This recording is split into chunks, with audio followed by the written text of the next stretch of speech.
Right, thank you. Yeah, so I'm also very excited to be invited to give this talk or webinar. Yeah, so I'm Kristoffer Sahlin, and I'm an assistant professor at the Department of Mathematics at Stockholm University. And sort of the last couple of years, I've been working a lot with sort of efficient ways to look for sequence similarity. And so this is what my talk will be about today. So going a little bit into previous methods and also sort of highlighting some of the works that I've been doing in this area. So this talk is a little bit on the longer side. So I'm envisioning roughly 50 to 55 minutes. So therefore, I think it's good to give sort of an overview. So first, I'll start with some sort of problem framing or scenario framing of what I will be discussing, and then go into different seeding methods, so exact seeds and fuzzy seeds, and then continue a little bit more in depth into the method behind the Strobemer seeds that we introduced last year, and something about the current sort of open problems there, and a little bit about how to represent them for different queries.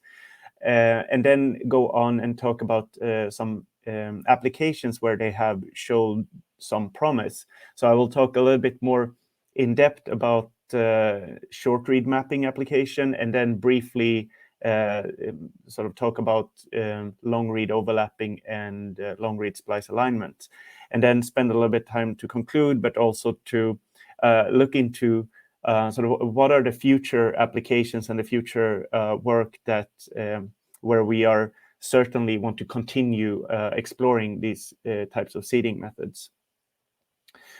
So yeah, as for motivating the problem of efficient sequence similarity technique, so I don't think this is a difficult job. So finding sequence similarity efficiently is used in many bioinformatic algorithms, such as, you have read mapping, sequence clustering, finding overlaps between reads in genome assembly, etc., etc. And of course, you can find exact sequence similarity by doing pairwise alignment. But when you have millions or billions of queries, usually that is too slow. You want something that usually pre-processes the reference, and then so that you can do query in only constant or in time dependent on the length of your query. So this is sort of in the context what I will be discussing today. And for that, to do efficient queries, usually there's this typical or standard methodology: seed, filter, extend, which is roughly based around first pre-processing or index pre-processing your reference sequences, and that's usually referred to as the indexing step, so that then you can efficiently query the reference sequences. And in the actual mapping or alignment step, then you usually sort of split them up into three different parts. So the first one is the seeding part. And in the seeding part, you usually extract some seeds. It could be shorter strings or similar from your query sequence. And then, of course, you try to match them to your reference database. And you may find that some of these seeds match to many different locations. So that brings us to the second part, which is the filtering part. So in the filtering part, you usually you decide based on some algorithm or some cutoff or a threshold that maybe you're interested only in a region that has at least seeds of 2 seeds of different colors, and they occur nearby and in the same ordering.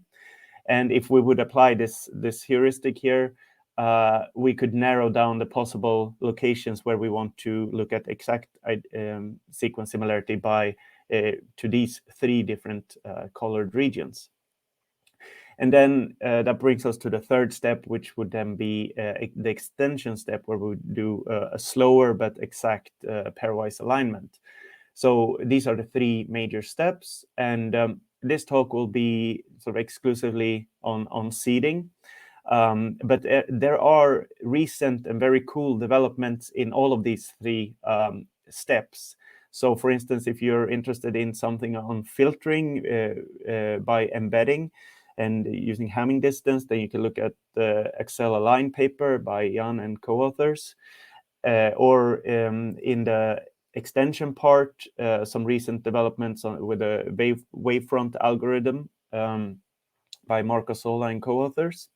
Yeah, so let's continue then with the first step, which is the finding the seeds in the first place. So what are some common seeding approaches? So we have what you probably all know of is k-mers, and k-mer is a substring of length k. So in this figure, I'm showing all 4-mers or k-mers of length 4. And however, usually when you look for sequence similarity, these sort of k-mers are usually fairly sensitive to mutations. So a mutation will sort of destroy k consecutive k-mers. As you can see in this scenario, we have two similar sequences. One is containing 2 substitutions and 1 deletion. It will sort of destroy most of the k-mers, leaving only 5 of them shared. However, it's sort of they are so popular for a reason, right? They're very easy and fast to construct, and they are also powerful in many applications to look at sequence similarity. So there is this whole field of subsampling techniques where you spend time on finding the most efficient ways to select a subset of k-mers that still represent your total set of k-mers. And this sort of relates to that when you're sampling all consecutive k-mers, you don't gain a lot of new information for each consecutive k-mer. It's sort of low in entropy in that sense. So there's many different techniques to subsample these k-mers. Our first class here, or at least the class that I'm envisioning is or thinking about is the subsampling without any distance guarantee. So these are min hash, hyperlog, modulo, etc., where you don't get a guarantee on the maximal distance between 2 consecutive sampled k-mers. These are usually still effective techniques for fairly large query sequences, comparing large contigs or chromosomes, etc., genomes, because you're guaranteed to get enough seeds anyway when the query sequence is long. However, if you're sort of matching shorter sequences, you may want to use a subsampling technique that guarantees some distance between the sampled k-mers. And there we have this ensemble of techniques, minimizers and various twists to those, and syncmers, minimally overlapping words, etc. And they offer some sort of distance guarantee dependent on the parameters going into the protocol. So this is a big sort of area of research. However, this is just a subsampling technique, so that may create a more efficient way of checking sequence similarity if you only need to store a subset of k-mers in memory, etc., from your reference. But they still are sort of inherently prohibited by the same type of features that the mutations may destroy these subsampled k-mers. So the final exact seeding technique that I want to briefly mention is maximal exact matches, and they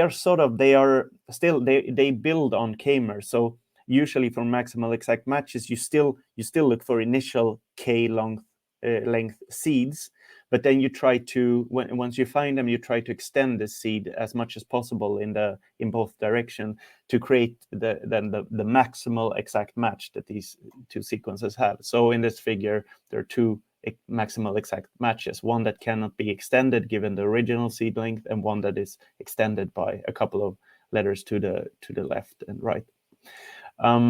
These seeds are, of course, very powerful. So you get basically everything you want. You want the whole seed and exactly how long it is, etc. But it does come at some extra computational work. So this sort of brings me then from exact seeds to fuzzy seeds. So what are fuzzy seeds? These are seeds that they allow they can still match even though it's over substitutions or indels. And probably the most commonly used fuzzy seed, at least in bioinformatics, is, or at least that's my subjective opinion, is spaced k-mers. So in spaced k-mers, you still have your fixed position that you require a match to, but then you introduce these wildcard positions, and they are sort of match any positions. So in this example, we have four fixed positions, but we have introduced a wildcard position in the middle. So the total seed length is 5 with a wildcard. And now, if we would create the space seeds over these sequences, we would see that these space k-mers, they can match over these substitutions. So in some sense, we still have 5 matches, but the space k-mers, they are sort of more evenly distributed in this example. If you remember the k-mers, there was sort of one hit at the very end and then some hits over at the rightmost positions. And you want your matches to be evenly spread across the reference when you're trying to find your candidate regions to do sort of extension alignment, etc. You want to be confident in your candidate region, so you want something that matches contiguously across the region. So these are beneficial because they match over substitutions, but they do not handle indels well. There are other technique that generalizes this. Vector seeds, basically you put a weight over each possible nucleotide. So maybe you're really interested at matching the first location, then you put a higher weight, an integer weight usually, etc. And then you could score like everything is a hit that has a score higher than this. So this is space k-mers are a special example of vector seeds where you have sort of a similar score across all the nucleotides. You have permutation techniques that sort of scrambles locally the letters in each seed, and that also sort of makes you overcome substitutions in some aspect. And covering template families are a way you create many seeds over each position, and that in a clever way, so that you can guarantee that they will match even over indels, which space k-mers and vector seeds are suffering from not being able to do. The final thing I want to go over with a sort of a graphic here is the sim hash technique, which is also described and used in a very recent paper by John Firtina et al. In this blend paper. But so what is sim hash? So the rough idea is that, let's say you want to construct a seed from this shaded region here. Now you can do that by sampling all the contiguous k-mers in this region, and then you sort of line them up into in the following way, and then do column-wise summation. And here I'm being a bit hand-wavy. You usually convert the nucleotides to positive or negative integers. You sum them up, and the resulting sum of every column is either positive or negative. But the main idea here is then that if you create a seed from another region that has a substitution, you sort of when you line them up, you can already see that most of these columns, they contain very similar information as the above region, and this should tell you that there's some kind of operation here that you can perform that would make these columns hash to the same value. So then again, so you can get these to hash to the same value, and therefore you have created sort of a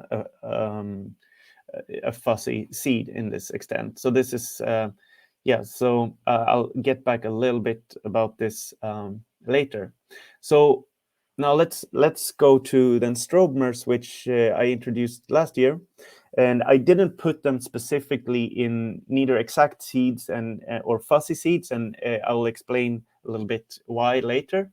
But let's first continue or describe what they are. So a strobemer is a set of n-linked short k-mers that I will denote as strobes in this context, and they all have length s. And the first strobe is fixed. That's where we choose to sample our seed initially, but the remaining strobes are chosen based on some downstream window. So we have 4 parameters going in. We have the number of strobes, the strobe length, the minimum and maximum offset. And so let's, I will go through everything with a lot of examples. I believe that's how I can disseminate this work. So we have this, let's say that we use 2 strobes, each of length 2, with a minimum and maximum offset of 3 and 5. In this example, it will look as follows. So we first fix, let's say we want to sample from a seed from the first position in this string. So this is fixed then, and it's of length 2. However, we can then join this first strobe with another strobe downstream based on 3 eligible start positions according to our W min and W max. So that would be GA, AC, or CT. Those are the possible combinations to join. Here in this figure, we have selected AC, and we will see how we do that. So so this downstream strobe can be selected by a method. So we introduced 3 different methods: min strobes, rand strobes, and hybrid strobes. I believe that this rand strobes is it works the best. It creates the best matching results, and it's also fairly efficient. So I will only describe those from now on. So in this rand strobe method, the next or the consecutive strobes are chosen based on the value of the first strobes. So this is probably the only equation I will have, by the way, in this introduction, in this presentation. So let's assume we pick an integer q and a hash function h. Then we select the downstream strobes based on the following function, and we will look how this function behaves, or how this works with an example. So we go back to our previous example, where we have the 2 strobes, and we have selected that we want to sample from the first position. So if we let's pick our hash function that I mentioned, this function h, as the lexicographical hash function. So in this scenario, AA, we hash that to 0, AC hash to 1, AG to 2, up until A of TT hashes to 15. So that's our lexicographical hash function. We have then 16 different strings of length 2. And then we arbitrarily pick Q to be 5. Now, under this method, we have that CA hashes to 4, and that's our first strobe. Now we have the 3 other potential strobes are GA, AC, and CT, and we can all see that these hash to different values under this function. And if we just plug in the numbers in this original then formula, we have the hash value of the first strobe and the hash of the candidate second strobe modulo this number 5. We can see that this returns different values. And we wanted to select the one that minimizes this function. And this is essentially, this is AC in this scenario.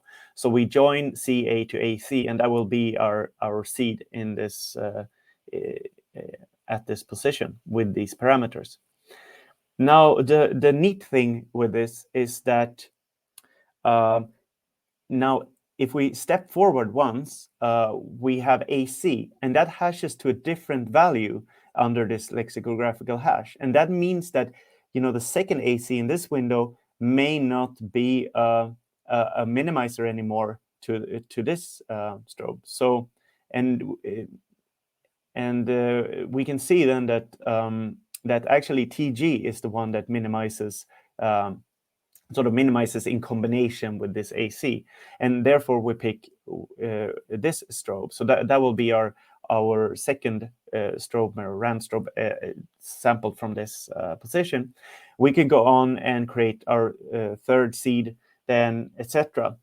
And you can notice here that sort of for each consecutive seed, you sort of gain, in some sense, related to entropy or like information, you gain more information than if you sample consecutive k-mers or even spaced k-mers, because you're not just stepping forward once, but you gain this you're sort of subsampling a different region of the string in each location. So if we look at our previous scenario, then we have this related sequences with 2 mutations and an indel.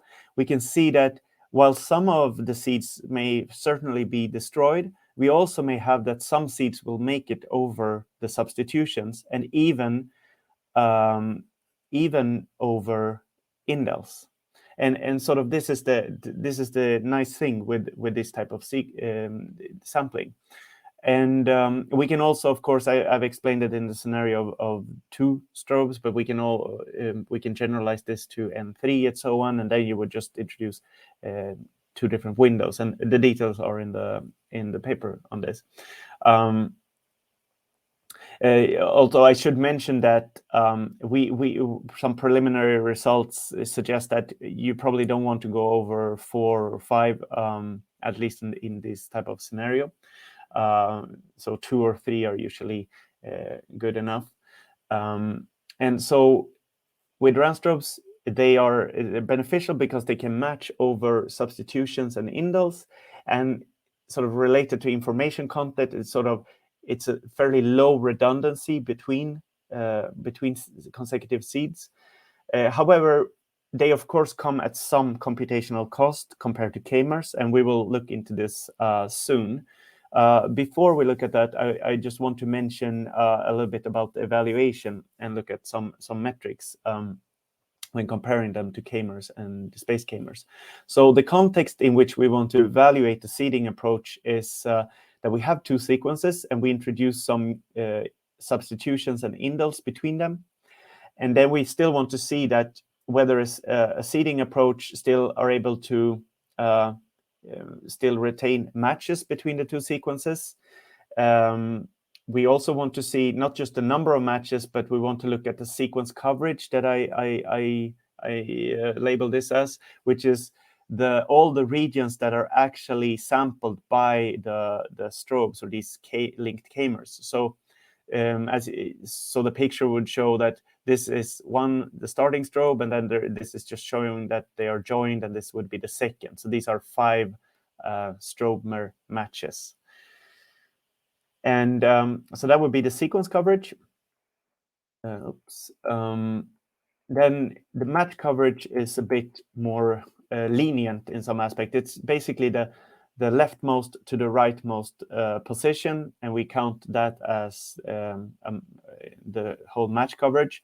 Essentially, it's everything that is not sort of empty or contains no matches.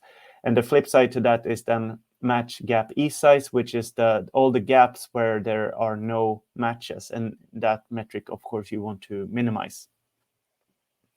So when we compare the different protocols, we have k-mers of length 30, space k-mers under different sampling densities, also requiring 30 fixed matches, so that the seed is of the same sort of requiring the same number of matches in the length. You can see round strobes are also chosen so that the 2 strobes make up 30 base pairs in total, 2 times 15 or 3 times 10. What we could see when we varied the sequence identity between the 2 simulated strings, we could see that k-mers still produce the most amount of matches, and this is somewhat agreeing with the intuition, because they pack optimally tight between in mutation-free regions. They create a lot of consecutive matches. However, Randstrobes are performing better than the other protocols in all of the other metrics. Especially, we can see that when we go down to, for instance, as low as 90% identity, we have almost twice as high sequence coverage, and 3 to 4 times the match coverage of these seeds, and much lower gap E size. So this seems to all be beneficial. Also, of course, trying on biological data, we looked at several Oxford Nanopore reads that we mapped to the E. coli genome, and we looked at how these seeding approaches behaved when matching reads to the genome. And in these plots, each dot is a read, and on the x-axis we have the read length, and then we have the fraction of the read that these matches cover. And as you can see, the Randstrobes in this parametrization covers a lot more of the reads on average. And going to the number of matches, we looked at we merged matches that are overlapping in both the query and the reference. And after this collapsing of seeds, both for Strobemers and K-mers, we can also see that the Strobemers have a lot fewer hits. So the two plots together should say that the fraction covered is much higher, but the number of seeds is much lower, meaning it's large contiguous hits in some sense. So the details are in the paper. But so this was a sort of a promising analysis. But so far the analysis has only looked at sensitivity in some aspects. So we know that these seeds match a lot, but it's fairly useless if they would also match spurious regions. So we want to be confident in our seeds that they only match to the regions of interest for further sequence similarity searches. So the other side is, the flip side is the seed uniqueness. So, and this relates to the precision in some sense. So without going into details of this plot, we investigated this, and it seems like the Strobemer seeds under most reasonable seed lengths are also providing as unique or even more unique seeds than K-mers, at least on the larger human chromosomes. So this is also good that they can offer both increased sensitivity and precision in some sense. So let's go then to the time complexity. So we have showed that they are efficient at finding matches, and we can also trust the matches. But what is the time complexity? So K-mers are really fast to construct. It's either O of M or even faster if you use a rolling hash function. You can go down to almost constant time. But for Strobemers, you need to do some extra. You're minimizing over some window size, etc. So this is this additional part, which looks very like it could be a lot of work. But when we use some timing experiments, we often see, at least in compiled languages, that this can be done very efficiently because it's sort of in a contiguous array of memory. So the compiler will be able to do this efficiently. So we looked at some experiments, and where we looked at K-mers versus generating Randstrobes with different window sizes and also the number of strobes. And we can see that, for instance, looking at the largest human chromosome, generating these Randstrobes and pushing them into a vector, and this is in C++, is about twice as slow, especially if you increase the strobe to 3 strobes. But this depends on the way we're linking together Strobemers. And I described it as you have a hash function, and you plus another hash function, and then you do a modulo operation with Q. That's just one way to build intuition. There are many ways to do this random selection other than just a plus of hash values and modulo. So this is based on another operation. But still, instead of going through the details here, the bottom line is that we have seen that they're surprisingly efficient to generate, and they are probably not a bottleneck in several mapping-based applications, as I will also discuss a little bit soon. So they seem to be fairly efficient to generate. However, that sort of takes me to at least one of the problem is it's an open problem to how to best generate these seeds. So we want, of course, the generation to be fast, but also display a very pseudo-random behavior. So in this figure shows it's attempting to show a fairly random profiling or selection profiling of strobe number 2 if we would create such a Randstrobe. So this is in some sense what we want. However, under different methods to create these rand strobes, we do see sometimes distance clumping. I mean, I made these names up, but that's how I view them. And then second strobe clumping, which you sample the same position for many consecutive strobes, periodicity, and other kind of clumping where this is sort of narrower than the sampling window. And there are very efficient ways to get a very pseudo-random behavior, but they are a bit slower. And then there are very fast ones, and they can sometimes display some of these behaviors. So there's some sort of trade-off, and this is still an open and sort of we're looking into this. And here I would just quickly want to mention several people that has been contributing to some of the techniques of finding this. So this is still an ongoing study. You can find the sort of the description and overview in this link here. So going a bit sort of, I've explained rand strobes, which I think is the primary or the best type of Strobemer seed. Now going to a little bit about the representation. So sort of it depends on how we want to use this seed in some sense. So it can certainly be a fuzzy seed, and in that sense we would only sort of we would store the hash value of this fuzzy seed representation and the reference index it matches to and its position. This is what is commonly done in indexing when we're using k-mers. You store the k-mer hash value, its reference ID and position. In this sense, the fuzzy seed would be the start position of the first strobe and the W max. That would be sort of a fuzzy representation of this fixed length string. That's one representation. Another one is that potentially you want to be able to view it as a set of linked k-mers. And in this index representation, you probably want to not only store the hash value of the seed, but also probably store the reference ID. And in this complex structure, if you're looking at, for instance, linking in a graph structure, etc., you probably want to store the config reference ID of this unitig or config or whatever it is, and then the reference of this other sort of path, and then the position, so that you're able to sort of efficiently link through the regions in the graph. So, well, bottom line with this slide is that different applications may benefit from different representations, and this is something that needs to be further explored.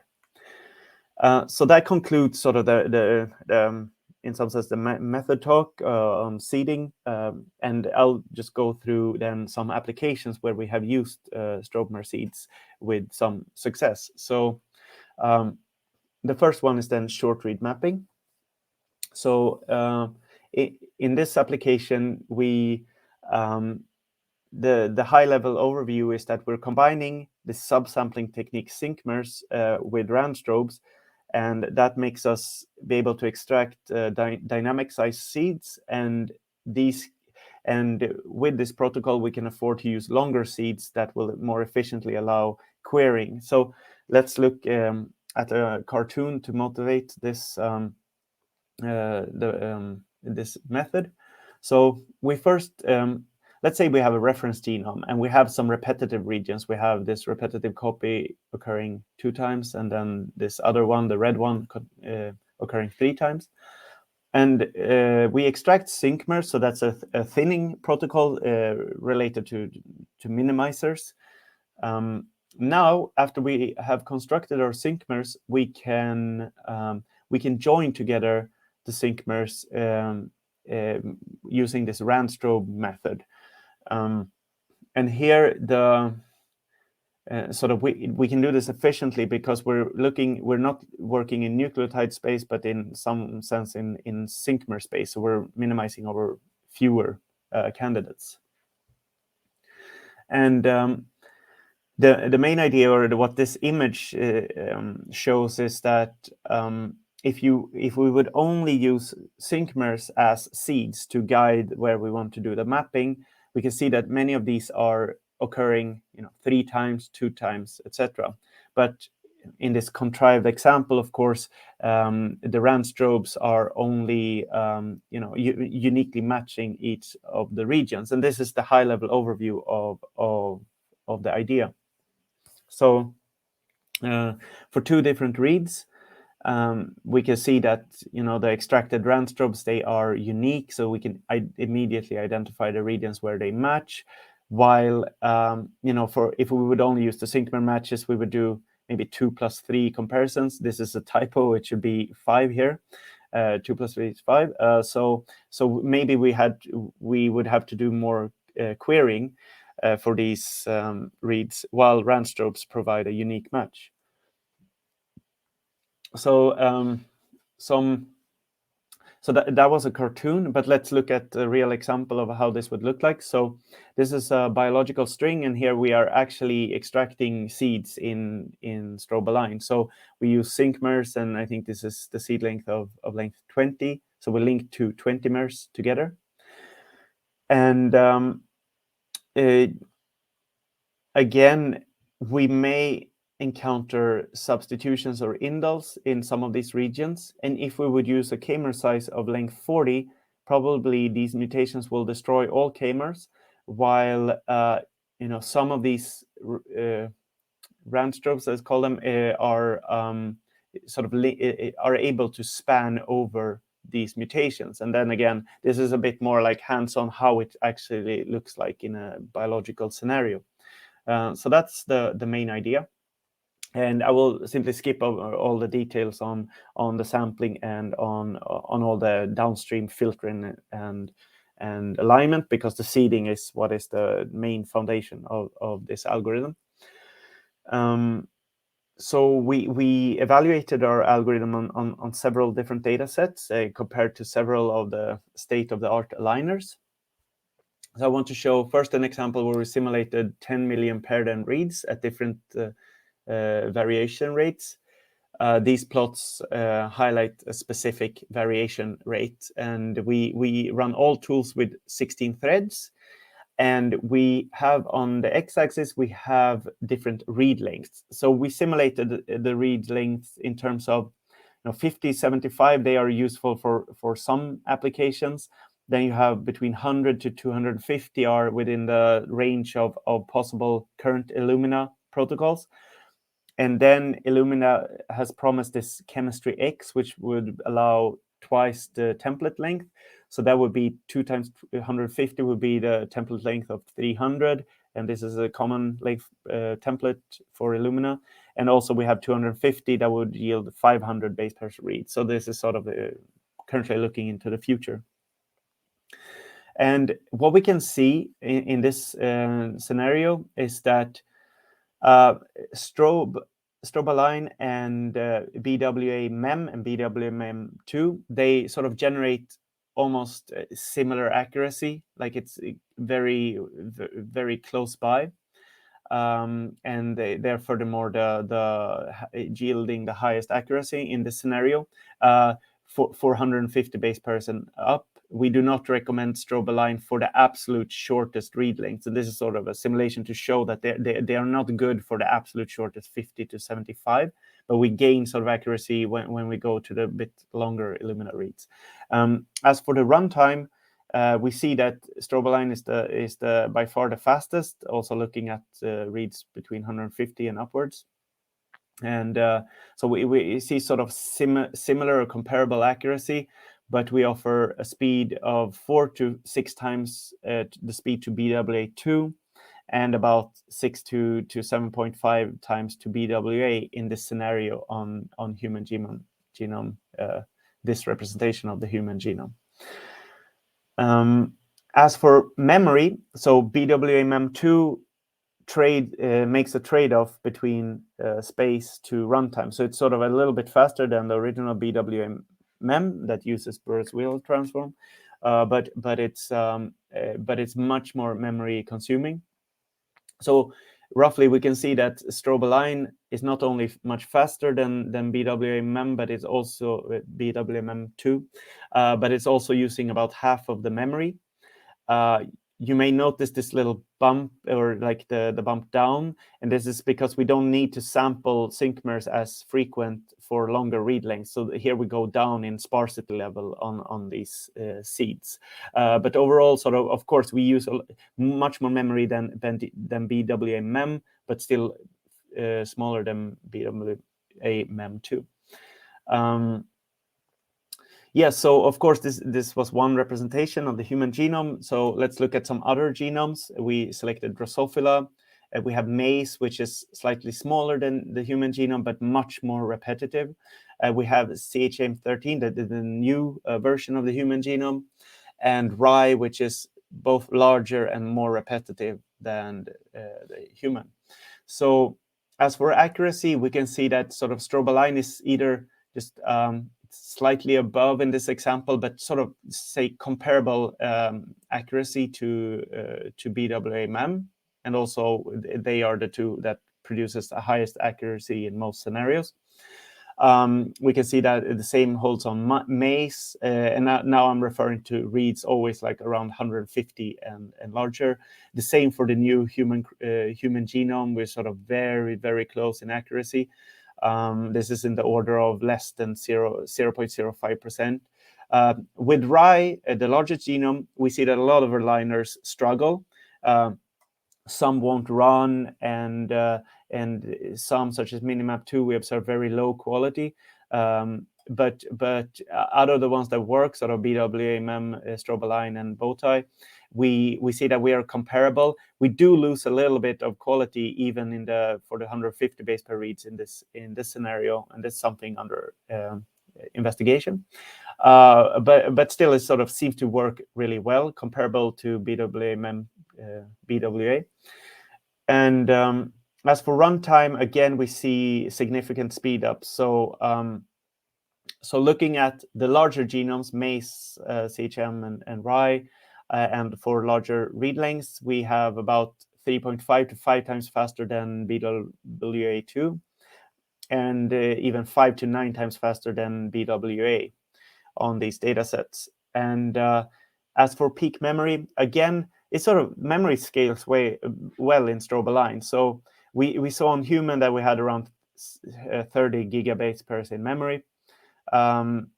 This sort of scales when we're looking at rye, which is 2.5 to 3 times larger. We still use 50 gigabytes per instead of 30.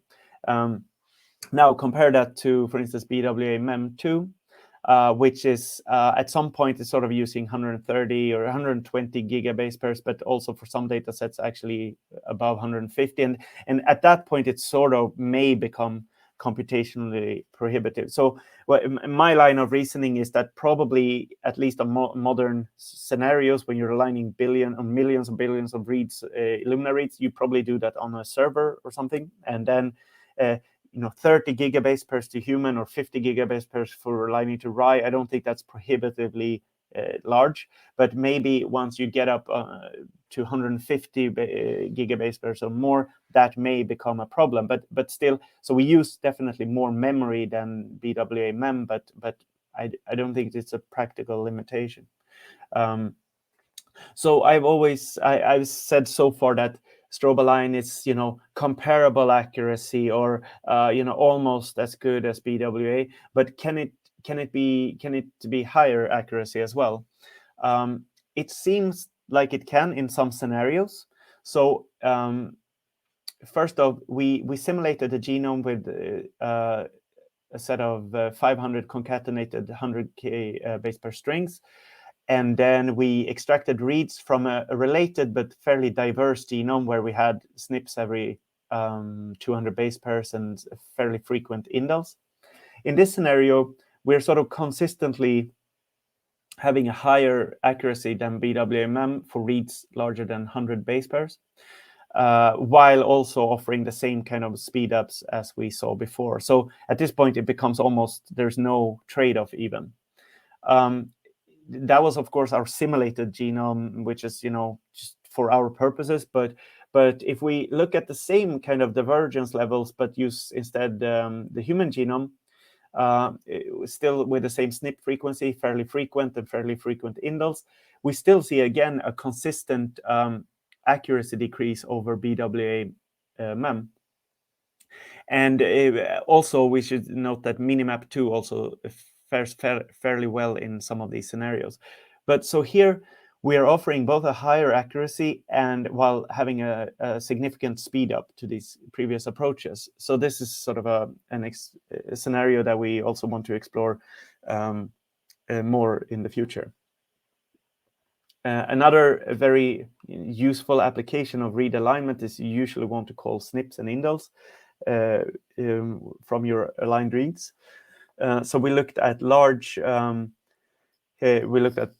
data sets. We simulated first two simulated data sets of 30x coverage, 150 base pairs and 2 times 250 base pairs. We also used biological data from the Genome in a Bottle consortium, from the mother in that trio, also with 30x and 22x coverage. And we used BCF tools to call Snips and indels from the alignments. So first, looking at runtime across these 4 data sets. So we have 2 bio data sets. We call them bio 150 and bio 250, and then simulated. We see again that Strobealign is consistently the fastest. It's consistently a lot faster than BWA MEM2 and BWA MEM. And we primarily benchmark against BWA MEM because of our previous accuracy experiments, and we will see that also soon in the SNP and indel calling. So Strobealign is the fastest across these data sets. When looking at the SNPs on simulated data, we can see that as for recall, Strobealign is in the lower end, roughly about 1% or a little bit less than 1% lower than BWA MEM. Here, AXL-Align is the highest. However, going to the other side of precision, we see that Strobealign is again up there with BWA MEM, the highest accuracy. So overall, it seems like for simulated data on SNPs, BWA MEM is slightly better in terms of balancing the precision and recall into this F-score. We see it slightly better, and Strobealign is sort of close second, roughly. However, when we go to indels, we see that Strobealign is actually has the highest recall in predicting indels under the BCF tools variant calling, and has the highest precision. So in this case, so we see also naturally then the highest F scores in calling indels with Strobealign's alignments. Now going to real data. We looked at the overlap between the gold standard Snips that the Genome in a Bottle consortium used or produced. Here we again see that as for recall, we're about 1% or 1.5% or 2% even lower than BWA MEM. Going again then on precision, we are almost 5 to 5.5% higher in precision than, for instance, BWA MEM. So there's some kind of, we lose a little bit in recall, but gain a lot in precision overall. Then by balancing them, we're giving them equal weight, the standard way of producing F-score, we see that we have the highest F-score in calling Snips. And as for indels, this is sort of a little bit where the benchmarking becomes a bit fuzzy. So for Snips, it's fairly easy. You look at the identical overlap of Snips in the VCF files. We use the BCF tools intersect to do this. For indels, we used everything that is not a SNP. So that would be all kinds of variable sizes of structural variants, including small indels. And we do this intersect with the ones we called based on the alignments, based on the gold standard ones, and then they produce these recall precision plots. So it may or may not be exact, but at least it's everything is subject to equal conditions here. At that point, we see that the recall and precision are fairly similar across the different alignment methods. We don't see a lot of variability in the percentage. We do see bow tie is a little bit higher on precision, and on average has a higher F-score. However, you also know that you can also notice that the general recall is fairly low, and that's probably because we include all the variants in this evaluation. Yes, so to sum up the short read alignment part, or at least the snip and indel calling, is that Strobealign produces the highest F-scores for calling Snips in the biological data sets, both of the biological data sets of different lengths. And it produces also the highest F-scores for calling indels on the simulated data. It is faster than the other tools, for instance, 5 to almost 9 times compared to BWA. Memory is high, but again, I argued for this, probably not a practical limitations in these kind of scenarios. Of course, downstream results may be different with the different varicolors. We use BCF tools because it was simple to understand and to use and get started.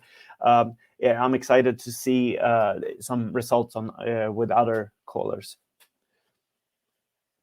Okay, so that was the sort of the longest part of the application that I wanted to focus on. I briefly want to mention 2 other applications before wrapping up. So the second one is long read mapping and overlapping, and this is not work from our group. This is by John Firtina, and I'm not aiming to steal their thunder with this. I just want to briefly mention the small piece that used Strobemer seeds. So they combined this sim hash technique that I described earlier, and then used it together with min strobes that I didn't describe in this presentation. And then they saw that when combining these 2 seeds, when finding overlaps, particularly for hi-fi reads, which has PacBio hi-fi reads, which has high quality, they saw incredible speed ups compared to Minimap2 and MHAP for finding read overlaps. So they're scaling on human hi-fi. They saw like almost a 10-fold speed up to Minimap2, a 63-fold speed up to on this data set, and similar on the E. coli hi-fi reads. So it seems to be very efficient at finding overlaps. Looking at the other side, which is then the downstream assembly metric. So they feed these overlaps into mini ASM, a genome assembler, and they saw that the result that came out is that the assembly that came out actually has as high or higher in many of the metrics that are interesting to investigate when you do genome assembly. So they basically show that you can produce these overlaps very efficiently, but still not reducing assembly quality. So this is certainly very interesting work, and I'm glad to see that they used also for part of this study Strobemer seeding. And however, we showed in our paper that RAM strobes are probably more efficient than min strobes for most scenarios, and they used min strobes here. So I'm thinking, hand wavy, that there's probably room for future exploration in this area. So that was about long read overlap detection. The third application that just briefly mentioning is very preliminary work is we developed recently this long read splice aligner that is using an annotation to sort of more exactly fit primarily shorter exons. And in this aligner, we use maximal exact matches as seeds. The scenario is that these long reads, they would map to different exons. So there will be some kind of split mapping here. And the way we sort of thread this read into the different exons is that we rely on these mem seeds, and then we do a collinear chaining of the mems, and we're finding the consistent order between the seeds in the read to the reference, and then we could sort of trace out the alignment based on those seeds. But the only thing I want to mention here is that finding mems is relatively slow due to the extra computational work, and furthermore, they also create relatively many seeds, which makes the chaining algorithm fairly slow. We experimented a bit with substituting the MEMS with Strobemers or Strobes in particular, and it seems that we can get a fairly significant speed up by using these seeds, but we do offer a little bit, or we sacrifice a little bit of accuracy. So we can see by zooming in at the correct splice junctions that are detected from these alignments, we can see that we drop around 0.2% in accuracy. So this would be the alignments using MEMS. So 86.26 compared to 86.05. So there is some sacrifice there, but it doesn't seem too much comparable to other compared to other approaches. So probably maybe it's worth it to gain the speed. I should say that this whole study is centered around kind of a Python application. So there are different ways to tweak. So these numbers should be taken with a grain of salt, but we did see some improvements, and this requires further investigation.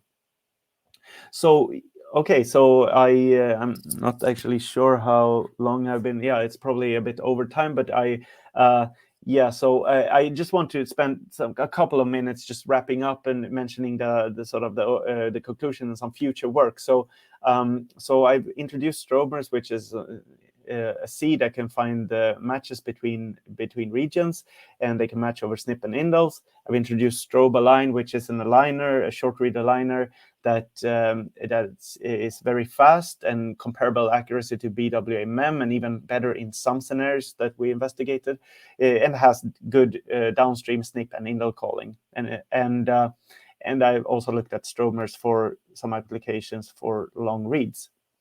So as for future work, this is just work that is starting, and I'm really I'm still continuing in a lot of different directions in this area. I'm welcoming collaborations, etc. So some directions where I want to continue looking into this is currently we're looking a little bit at different ways to construct Strobes. This is study in investigation. I discussed a little bit around representations. And how they fit into different applications. There's a lot of looking at entropy or parameter and optimality. Like, is there a nice analytical formula to sort of what is the best way to construct these seeds for different diversity levels, etc. The combination with different subsampling techniques and Strobemers, and also other related loosely related seeding constructs, and also a range of different applications where we may want to investigate whether these seeds are useful. So long read alignment, read to graph alignment, genome assembly to find overlaps, and various sequence clustering scenarios. And then as for Strobealign, this is work that is starting. I can say that I'm happy to say that I received long-term bioinformatic funding to continue to support and develop Strobealign. So that will be taken over by very expert programmers, and I'm very happy about that. And there's many ways to explore to make that more efficient. Create a separate indexing step, or clever ways of bit packing to store information, looking into 32-bit instead of 64-bit that we use for hash representation, and other downstream extension algorithms, which is currently the bottleneck in Strobealign, is the base level extension. So with that, I would like to thank a lot of people for looking into ways to create Strobes, and also for nice comments about the manuscript before it was published, and for my co-author for the Ultra Splice long read aligner, and some of the funding agencies. So thank you, and sorry for being too slow. No, thank you so much, and don't worry about the length. I think it was a fantastic talk. And again, I'm really happy that you made time to be available. So we have some questions from my side as well, because I'm totally new to what you have introduced me to, so I'm excited to ask. And also there are a few questions in the chat as well. So let's just go through the questions one by one. So first is for short reads mapping, is accuracy calculated on read level or base pair level? Yeah, so good question. It's the accuracy is calculated on mapping level, so that would be only finding the overlap. And this is actually why we also wanted to introduce the downstream structural variant calling, because it becomes a bit tricky. Mapping accuracy, like just finding the right location, does not correlate well that much with the base level accuracy. That is, we look at the base level quality secondhand by the actual structural variants they call. That's the whole reason why we do this structural variation analysis. So yes, the accuracy is on mapping level, on finding the right location. And the next question is about memory. So is the memory you showed for the alignment problem used at runtime, or the memory for the index? Or are they same for all the methods? Yeah, so currently Strobealign does not have an indexing step. This is one of the things that I primarily want when we get this long-term support, that it's going to be very good to get it to expand in many, make it more efficient. So since Strobealign does not have an separate indexing step, Strobealign's memory is just peaking, and it's actually in the indexing step that this peak occurs. You can throw out some hash information later, so it will have lower memory usage in aligning. So for Strobealign, it's just a peak, let's say at the indexing step. For the other aligners, they do have separate indexing and alignment, and there we use the peak memory for alignment. So actually, some of these methods have very high peak when indexing, so it's, I shouldn't say it's unfair to Strobealign, but at least we use the maximum, and that occurs during indexing. And this is so the memory footprint will go down quite a lot, because we use 64 bits hash values that we can throw out after doing some of the indexing. So yes. My question related to memory was that, do you think in the future this algorithm can also be applied to, because you show different genomes that you used it on, so can it also be used on population genomic datasets, or would that be? I don't like. I'm not sure, because then I would know kind of the whole setting of how to sort of index the population framework. But I'm very interested in if you mean like, using pan-genome setting, where you trace sort of, we have this VG and other sort of setting data structures. I hinted a little bit that this is something that could be explored, because you could view the Strobemer as sort of linking, like tracing out paths in this structure. So it's really just up for exploring, but I'm hoping that it could be used. Yeah. Yeah. The next question is that, do you have some benchmark on the density of random Strobemers compared to that of random minimizers? The comment is that my guess is that random Strobers will be more specific than classic minimizers, so probably they will be many more than minimizer. Does that make sense?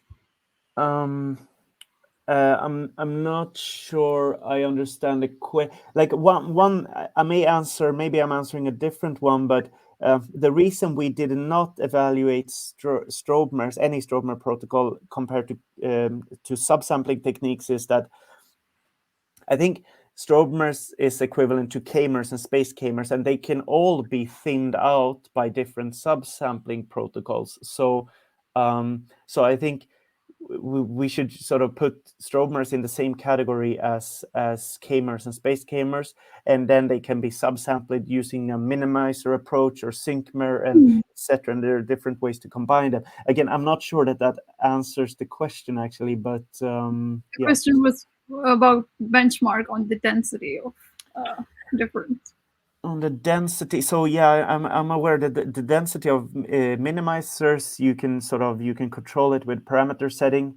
The density, Well, I can answer for the density in Strobealign, which uses first it subsamples syncmers with some density, and then it creates Randstrobes. We set the density of syncmers or Randstrobes for that matter to the same. It's like 1/5. It's like you do a thinning factor of 1 to 5. I think because we try to set as many parameters as close to minimap as possible, and I think minimap is like 2/11, so it's like it's a thinning factor of close to 1 to 5, but you can't reach that thinning factor for syncmers, so we use 1 to 5. So overall, I think Strobealign creates 10% more seeds than minimap. And I could also mention just quickly there that because minimap uses a lot less memory than Strobealign, but still, like theoretically, we only sample 10% more seeds. So I think there's a lot that could be more efficient in Strobealign, like the hash value representation, the way we store it in memory. And this is for some other people to hopefully optimize, because this is beyond my sort of programming skills at this point, but it could be optimized, I think. Yeah, talking about how other tools can be optimized, I noticed that you showed in slide 61 and 77 about comparing, I think it was about 7 tools that you compared in terms of accuracy and runtime. So what do you think can be improved about those tools? Yeah, so I guess so. My benchmark include Minimap 2, AXLAlign, Bowtie, Snap, BWM. Yeah, I guess I skipped describing, like there's a lot of interesting improvements over the last even year. In I mentioned that AXLAlign made this like really neat thing of the filtering step. They focused on the filtering step. I'm not sure if it's like a full-blown mature aligner yet, but they certainly had a really nice algorithmic advance. I mean, I benchmarked Snap a bit. They came with their new formulation, like the fuzzy seed matching, and Snap seems to be very efficient on very short reads on low diversity levels. Like I'm not, yeah. So I think, yeah, but they have some limitation on sort of when read lengths get longer, and yeah, I guess currently our experiments show that BWA-MEM and BWA-MEM2 they do provide the state-of-the-art quality, but we are, I mean, if not already there, pretty darn close, at least in many of these references. So there are some discrepancies to look into, but still, I think it's very promising. Yeah, again, yeah, I don't know if what I answered there, but that was a little bit. Yeah, I think that answers the questions. Thank you. So the next question is whether one could replace the minimizers in the SS hash index with the Strobemers to accelerate streaming membership queries, determine in sequence the membership of the k-mers to the set of indexed k-mers. Membership of the so SSH, that's Piberi's work. I think I mean I am not an expert. I haven't looked into that work specifically. That seems very interesting, though. Again, like going a bit to representation, I think, I mean, if you view a Strobemer just as a fuzzy k-mer or fuzzy seed, I think a lot of these query memberships and stuff. It could probably just be substituted for k-mer. But then again, k-mers also, it's the pros and k-mers. I argued for that k-mers are bad because they are, if you sample consecutive k-mers, they are sort of very redundant in their information. But that is also good for some data structures, that you have this redundancy and you can efficiently store them. While in Randstrobes you have much more entropy. You sort of, they're not as correlated. So that's also bad for some structures. So I guess that remains to be explored, whether you could simply just substitute them or whether that doesn't work. And the next question is, could these algorithms be applied to finding targets or off-target oligonucleotides?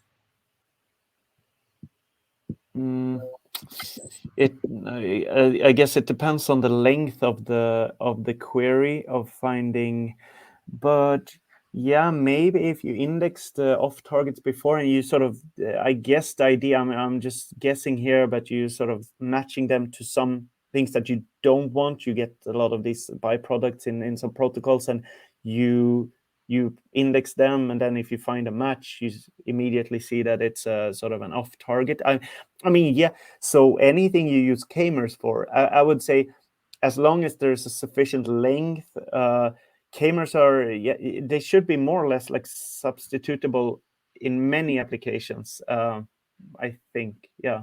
So that's why, because I don't know the details of the off targets, but yeah, I'll leave it at that. Yeah. I appreciate your answer. So I think following to that, I had a question that talking about where algorithm can be applied, because you mentioned predicting a structural variance and indels or complex variance, and you mentioned that you plan to, did I understand correctly, that you plan to do more testing with the other structural variant tools in the future?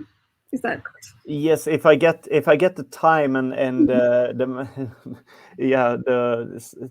the time to do it, basically, there's like, it would be great. I'm also looking for external evaluation.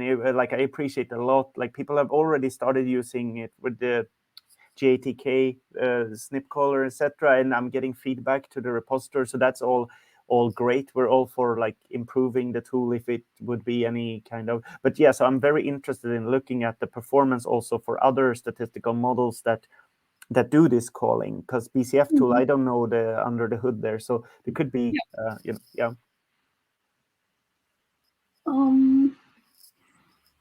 And talking about the performance, I'm sorry if that's a silly question, but do you think there's a kind of like relationship between the base calling algorithm and the implementation of this algorithm and the results that come out of that? Because you mentioned how you have applied this algorithm to long read data sets. So I'm just wondering if that makes any difference. Like, yeah, so actually it's not my work, but it's like I briefly just mentioned this work by John Firtina. Yeah, so they used, I mean, that's yeah, from reading their paper, I think, I mean, you mostly you get the most benefit out of this sim hash joint with minstrobes in some way when you have very high quality reads. It doesn't work for CLR and ONT. Then they fall back on their own seeding on basically only using the blend hashing. So they only say that, oh, it's useful to do Strobemers for hi-fi reads. But then again, this is under a specific scenario with minstrobes and their seed combined, and I think you can do other things to explore where ramstrobes are very useful. We show that in an earlier plot where I looked at Oxford Nanopore reads that had a very high error rate, and then in that scenario they were better. So it depends a little bit on the application, but it should be robust to different base calling algorithms and different error rates. Yes.